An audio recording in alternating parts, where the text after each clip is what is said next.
So today's lecture focus on Norton's theorem. Norton's theorem states that any two terminals of a network can be replaced by an equivalent current source and an equivalent parallel resistance.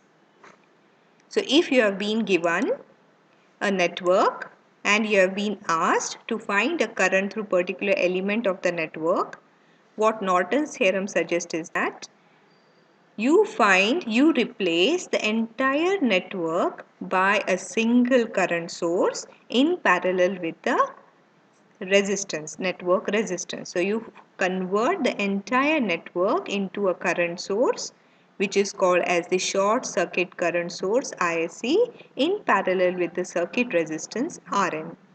So, except the load resistance, which is the resistance of interest through which we have been asked to find the current, replace the entire network by Norton's equivalent circuit, which comprises of a current source in parallel with the circuit resistance and in parallel with the load resistance through which we are expected to find the current.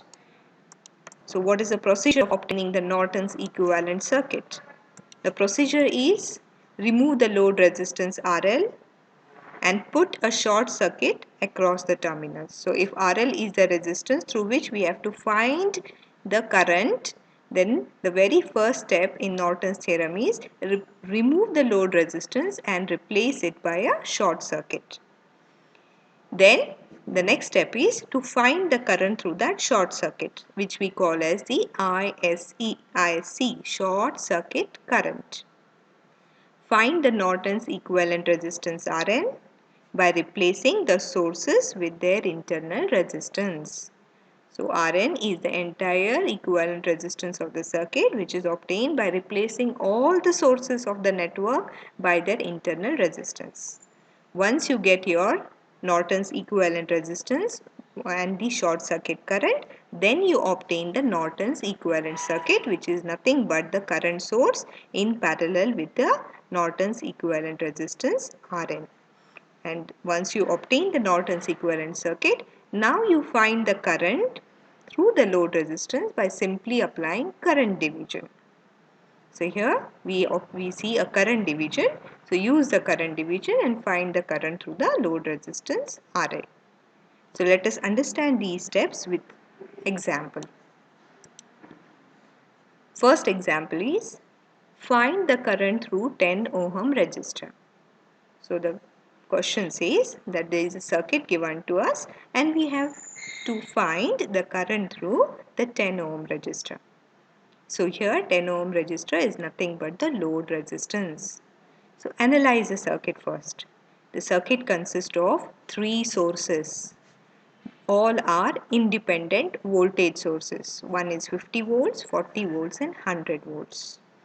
So there are three independent sources. There are no dependent sources in the network. So very first step in Norton's theorem is to remove the load resistance. So we will remove this load resistance and we will put a short circuit. Right? We'll remove this load resistance and replace this load resistance by a short circuit. So you could see here, we have removed the load resistance and we have put a short circuit. We have short the two terminals by removing the load resistance RL. And now the next step is, the intention is now to find this short circuit current. So when you short the terminals, the current which flows through this short circuit branch is the current of interest, which we call as the short circuit current ISC. So the next step is to put a short circuit and find this current ISC. So we have to simplify this network in such a way that we get the current ISC. So we have to simplify this network and get the current of interest, which we call as ISC. When we look now into the network is comprising of three loops with each loop having one source. So the best approach would be to apply a KVL. So we'll apply mesh analysis to each of the three loops which we identified and find the current of interest ISC. So the three loops when you identify, mesh analysis says that you mention the currents in each of the loops. So let us look at loop number 1. As we see here, loop number 1 has the current ISC flowing through it. So we will call the current in loop 1 as the current ISC. In loop 2, we will call the current as I1. And in loop 3, we will call the current as I2. So there are 3 currents, ISC, I1, I2, out of which we are interested in finding the current ISC. So we'll apply mesh analysis to the 3 loops and get the current of interest ISC. Let us start with the very first loop. So when we apply KVL to loop 1, what is the loop equation? Let us start with the 50 volt voltage source. So it is 50 minus the current through minus the voltage across 20 ohm resistor. What we identify here is the current through 20 ohm resistor is, there are 2 currents there. One is the ISC, which is the loop current of loop 1, and the loop current of loop 2, which is I1. So the total current, the net current which flows through 20 ohm resistor is ISC minus I1.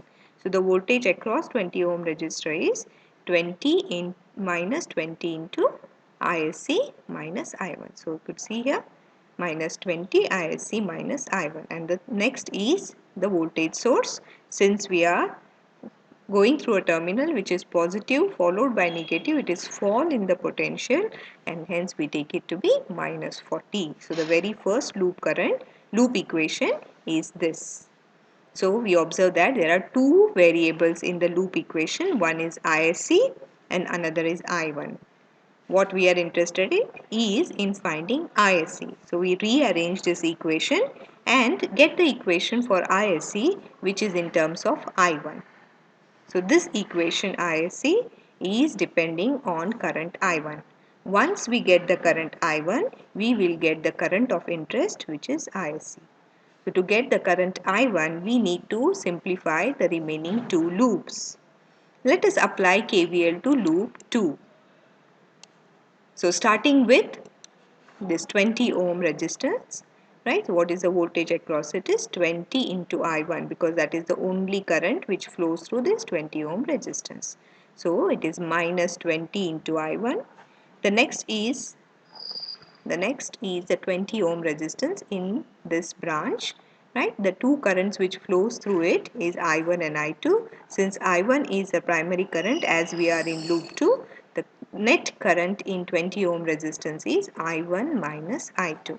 So 20 into I1 minus I2. The next is the voltage source. Right, now we go in a direction which is negative terminal, then towards positive. It indicates rise in the potential, and hence we do plus 40. Then minus 20 into I1 minus ISC, because I1 is the main current, ISC becomes a secondary current. So minus 20 into I1 minus ISC is the current through 20 ohm resistor. This forms the loop equation for loop 2. Once you get the loop equation, the next step is to simplify it. So we will simplify. What are the variables we observe here? There are total 3 variables, I1, I2 and even ISC. Now since we have ISC in terms of I1, we can substitute ISC into this equation and reduce this equation with containing only 2 variables. So we will substitute ISC, which is 0.5 plus I1 into this equation and simplify the equation and obtain the equation of loop 2 only depending on 2 variables, I1 and I2. So when we simplify by substituting ISC, we get the loop equation which is only depending on 2 parameters, I1 and I2. Now to get I1 and I2, we need to move to loop 3. So let us look at loop 3. So loop 3 consists of 3 elements. So starting with 30 ohm resistor, right? The current through 30 ohm resistor is I2. So minus 30 into I2, minus 100, minus 20, I2 minus I1. The current through 20 ohm resistor is I2 minus I1. This forms the loop equation for the third loop. Right, so this third loop is only consisting of two variables. KVL to loop 3 and we obtain the equation which is 20I1 minus 50I2 is equal to 100. So now we have equation from loop 1, we loop 2, and we have equation from loop 3 which we call as equation 1 and 2 because they are in the form of I1 and I2. Only two variables, so we can solve and get I1, I2 by using simultaneous equations. So here you can see I have written loop equation 1 and 2 and observe that this is the equation for the second loop. This is the equation that we obtained from the third loop. When I look at them closely, if I multiply the second equation by a parameter 2, I get a term which is 40 which can cancel out I1. So I have multiplied the second equation by 40, cancelled out I1 and got I2. So I2 is minus 1.875. Once you get your I2, you can easily proceed and get I1. You can easily proceed and get I1 by using any one of these equations. So I1 is 0.3125. We now know the ISC equation is dependent on I1. So ISC was 0.5 plus I1, because of which now we can easily substitute I1 and get the current of interest which is 0.8125 amperes. Right? So we obtain ISC, short circuit current. Once we obtain short circuit current, the next step in Norton's theorem is to find the equivalent resistance. The next step is to find the equivalent resistance Rn. So to find the Norton's equivalent resistance Rn, we need to replace the sources by their internal resistance. So we have three voltage sources. We'll replace the three voltage sources by their internal resistance, which is short circuit. So we'll replace this by short circuit. We'll replace this voltage source by the short circuit, and we'll replace this 100 volt source by a short circuit. So after we replace, we observe the circuit to be this. So 10 ohm is the load resistance which should be opened and the sources should be short circuit. So this is the circuit that we obtain. Now looking from Rn, as if we look into the circuit from Rn, we need to identify what would be the equivalent resistance of this network. So we clearly understand that 30 ohm resistance is in parallel with 20 ohm resistance. 30 and 20 form a parallel combination. So the very first thing would be to simplify the parallel, to obtain the parallel combination of 20 ohm and 30 ohm. So very first step would be we will obtain the parallel combination of 20 and 30 ohm resistance, which gives us a value of 12 ohm. So instead of these two resistance, now the circuit consists of only one resistance, which is 12 ohms.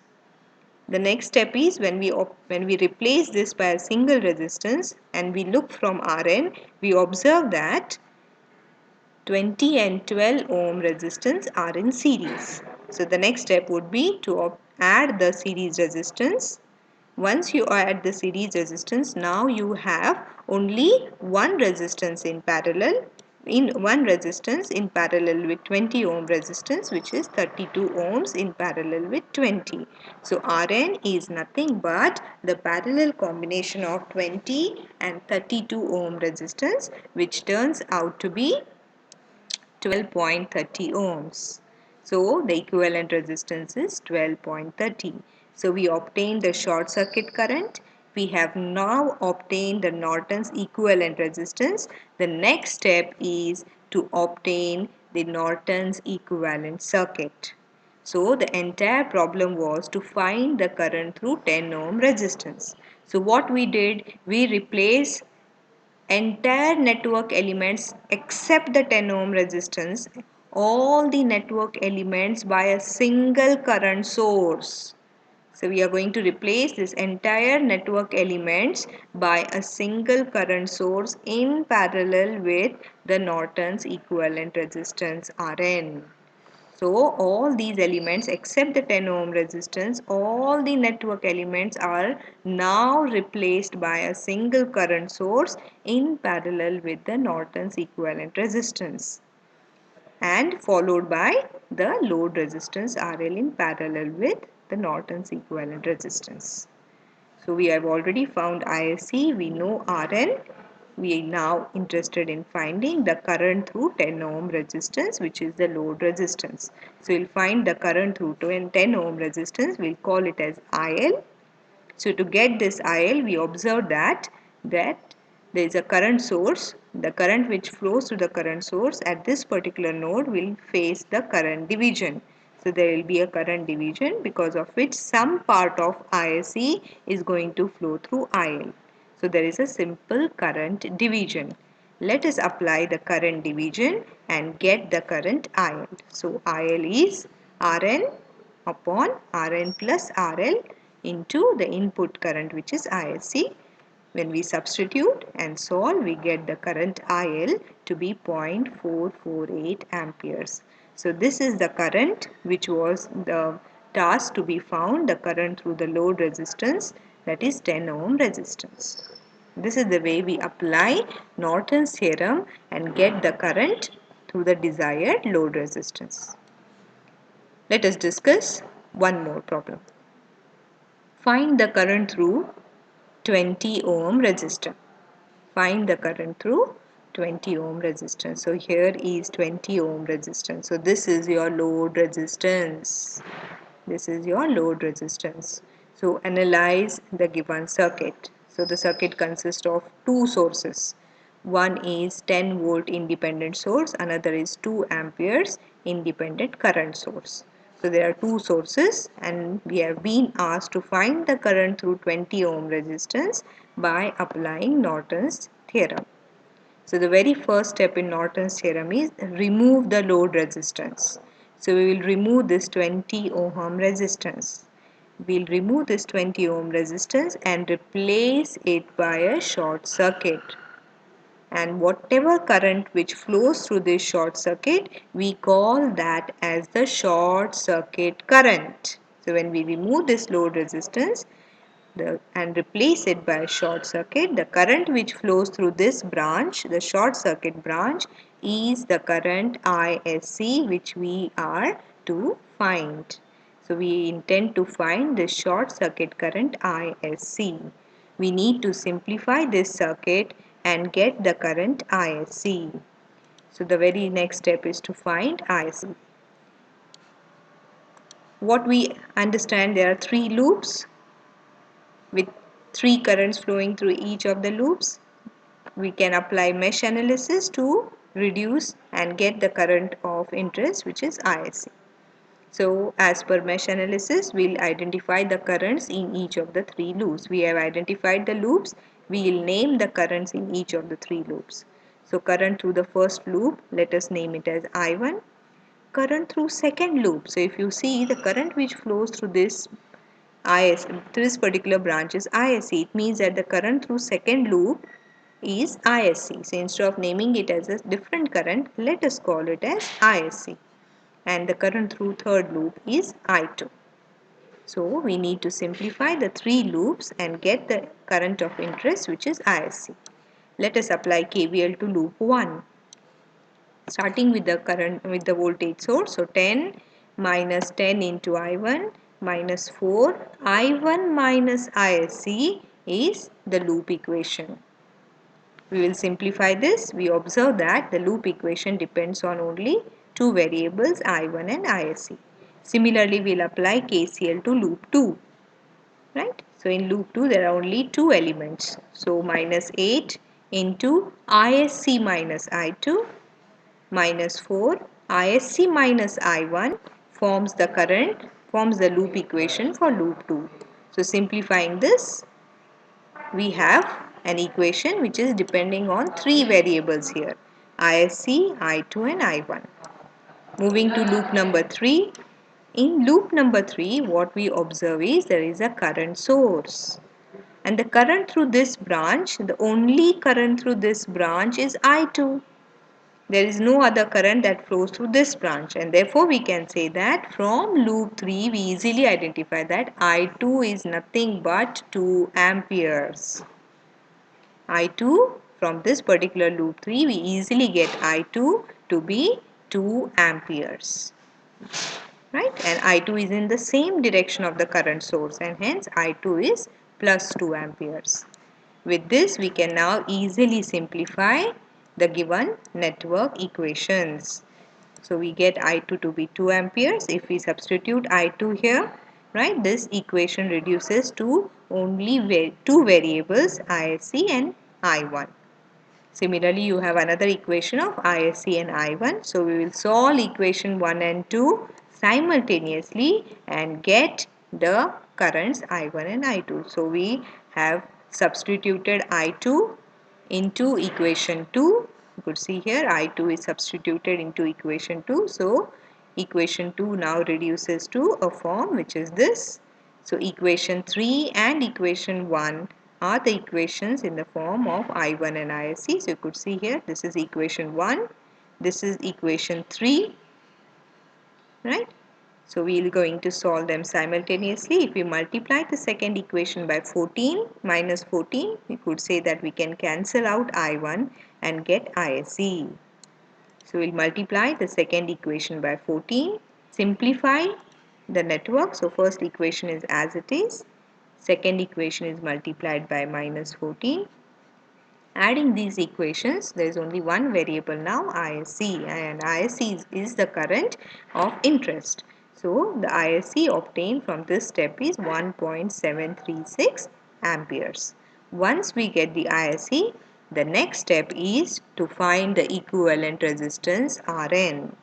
Now we proceed further and find the equivalent resistance of this particular network. So as per Norton's theorem, we have to replace the sources by their internal resistance. So we'll replace the voltage source by the short circuit. We'll replace the current source by open circuit. So the circuit now reduces to a form as shown here. The load resistance is open, and this is the point where we are going to measure the Norton's equivalent resistance. And the voltage source is short circuit, the current source is open circuit. So since this is an open circuit here, the network only consists of 3 elements. As this is open circuit, we discard the 5 ohm resistance. So the only network elements are these 3 elements, these 3 resistors. So what you observe, that this 10 ohm resistance is in parallel with 4 ohm resistance. So we'll first find the parallel combination of these two resistances, which turns out to be 2.85. So we have found the parallel resistance of 10 ohm and 4 ohm resistance. The parallel combination results into 2.85 ohms. So when we replace these two resistors by a single element, what you observe is that there is a series combination now. So this 2.85 is in series with 8 ohm resistance, which results into equivalent resistance of value 10.85. We get the equivalent resistance to be 10.85. So now we have reached to a step where we have found ISC, we know Rn. Now we proceed to the Norton's equivalent circuit, which comprises of the current source in parallel with the Norton's equivalent resistance Rn. So except the load resistance, that is 20 ohm resistance, we replace all the entire remaining elements of the network by a single current source in parallel with the resistance. We have the load resistance now, which is 20 ohms, which is in parallel with the Norton's equivalent resistance. So there is a simple current division here. Applying the current division, we get IL to be 10.85 divided by the sum of the two resistance into the input current ISC, which is 0.61 amperes. So this is the way we applied Norton's theorem to the given network and found the current of interest through the 20 ohm resistance. Let us discuss one more problem.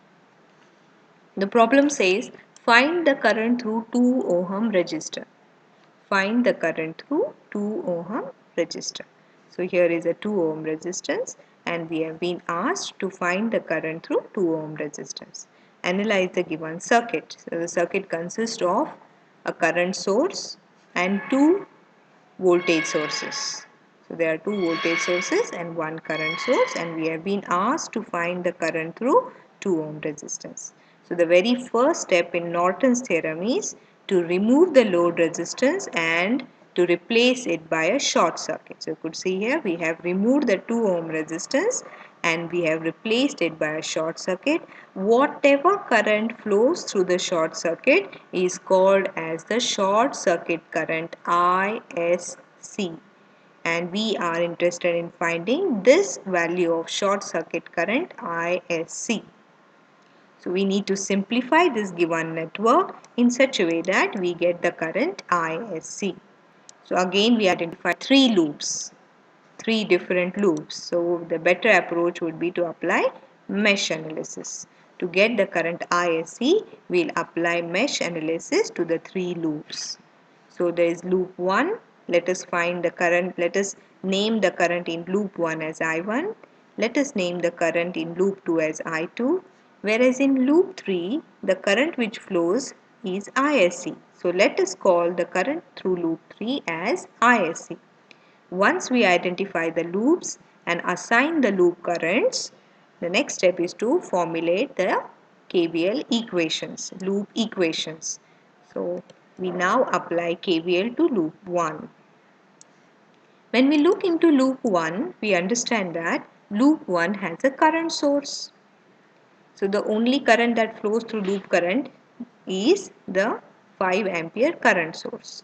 Right? So hence I1, which is this current in this branch, is the nothing but the current source, which is 5 amperes, and the current source is in the direction of the assumed current I1, and hence we say that I1 is plus 5 amperes. Coming to loop 2, let us apply KVL starting with the 10 ohm resistance. So it is minus 10 into I2 minus 10 minus 3. So the current through 3 ohm resistance are two currents ISC and I2. So minus 3 into I2 minus ISC minus 5 I2 minus I1. This is the loop equation for loop 2. Applying the correct loop equation is very important to solve the network problems. So we formulated the loop equations. Let us substitute I1 so that we have minimum variables. Simplifying the equation, we get the equation in the form which is dependent on two variables I2 and ISC. Substituting I1 in the equation, we get the equation in the form which is I2 and ISC. Moving to loop 3. So in loop 3 you have two elements. Formulating the loop equation. So it is 3 ohms minus 3 into I2 ISC minus I2 and plus 20. So this is the loop equation for loop 3. So from loop 3 we get one more equation which is function of ISC and I2. So this is the equation we obtained from loop 3. Let us call it as equation 1. So we have now two equations which are functions of similar currents I2 and ISC. So we can apply simultaneous equation and simplify. So we have simplified the equations 1 and 2 by doing the similar procedure as discussed earlier and obtained the loop current which is 9 amperes. So follow the procedure of simultaneous equations and get the loop and get the short circuit current 9 amperes. ISC to be 9 amperes. The next step is to find the load resistance Rn. To find Rn, we need to replace the sources by their internal resistance. So this is open circuit. This is short circuit, whereas this source is also short circuit. So the circuit simply reduces to this particular network. Right? What we observe when we simplify the circuit is 10 ohm and 5 ohms are in series. So what we do to these two is we obtain the series resistance of this, and then the equivalent series resistance is in parallel with 3 ohm resistance. The combination of these two is in parallel with the 3 ohm resistance. Right? So we obtain the total resistance to be 2.5 ohms.